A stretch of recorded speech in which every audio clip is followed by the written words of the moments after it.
В заключительном туре чемпионата Сергиевского района по мини-футболу в минувшее воскресенье под куполом Олимпа встретились «Газовик» и «Колос». Эти два коллектива представляли первый дивизион, в котором разворачивалась напряженная борьба за медали. «Энергия» уже стала чемпионом за 2 недели до последнего тура, а вот на оставшиеся места на подиуме претендовали сразу 3 команды, «Газовик» — один из претендентов.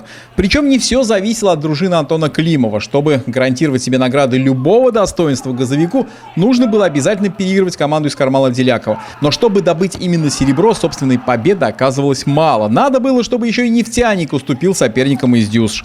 Первую часть задуманного «Газовики» должны были сделать сами, и они в игре с «Колосом» взялись за дело, что называется, засучив рукава. Не имея в составе Николая Таманенко и Сергея Бамбурова, «Газовики», тем не менее, быстро навязали соперникам свою игру. На острие атаки выделялся Сергей Махов. Серьезную поддержку ему оказывал Антон Климов, который в этот день отметился 3 забитыми мячами. Как ни пытались бордовые быки противостоять напору соперника, у них ничего не получилось. «Газовик» в первом тайме отправил в ворота Романа Астафьева 3 мяча. На это футболисты из Кармала Делякова ответили 2 точными ударами. А вот после отдыха преимущество команды в бирюзовых майках было намного заметнее. Итоговый результат 8-4. Сергей Махов также оформил хет-трик. По 1 голу на свой счет записали Максим Шепталов и Антон Немов.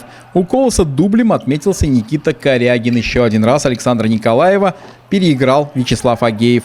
«Газовик» вышел на 2 место, но только на 1 час. В следующем матче «Нефтяник» выиграл у Дюсш и потеснил «Газовиков» на бронзовую строчку. Для команды, выигравшей предварительный этап, это однозначно шаг назад.